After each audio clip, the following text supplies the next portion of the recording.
হ্যাঁ, তো কালকে একটা ভিডিও দিছি জিম নিয়ে, ঠিক আছে? তো আমার জিমে কি হয় না হয় এগুলো বিষয় আর কোনো বড় কথা না। তো এখন কথাটা হলো গিয়ে, একজনে কমেন্ট লিখছে, দিদি সামনে এসে বলো না। আবার মেসেজও লিখছে, আমার সামনে এসে বলো না। তো তোর কি সামনে গিয়া কি আমি এক্সট্রা করে কথা কইতে যাবো? হ্যাঁ, তোর এত চুলকানি কোনখান দিকে আয়? তোর মতন ছেলে গো না, আমি তো মুখের সামনে তোর মুখের সামনে গিয়ে যদি কথা কইতে, কথা কেন কমো? তোর দুই চর মেরে তোর উড়ায় ফেলাই দিব, বুঝছস? তোর প্রোফাইল পিকচারটা তো দেখা মনে হচ্ছে যেটা ড্রেস পরে আসছিস ওটা কত থেকে চুরি করে এনে পড়ছস। আর আমার সামনে এসে বললো না, তোর সামনে গিয়ে কি কমু? তোর সামনে গিয়ে তোর গালে দুই চর মারুম আর টাইনা টাইনা। হ্যাঁ, তোকে লজ্জা লাগে না তো এইগুলো কমেন্ট করস যে? কি তোকে মা মা বাবার মানে কি লজ্জা নাই তোকে?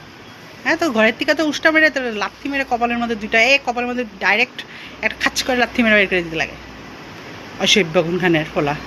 আমার সামনে এসে বলুন না, তোর সামনে গিয়ে আমি চারটার কথা বেটে তোর মুখের মধ্যে লাগাই দিব। ইতর চুদা, আমার সামনে এসে বললো। তোর সামনে গিয়ে আমি কথা কমো না, তোর সামনে গিয়ে আমার স্যান্ডেল দিয়ে তোর কপালের মধ্যে দুই তিনটা পুরো সারা মুখের মধ্যে লাথি মেরা মুখ লাল করে থুয়ে দিব আরেকবার যদি এরকম কমেন্ট করস। নির্লজ্জ।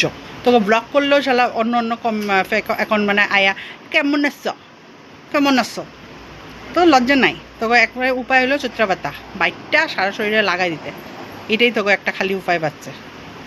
তো সুন্দর কথাবার্তার ঢং, মুখটা দেখাতে মনে হইতেছে কি ইস রাম, সি সি সি সি রে।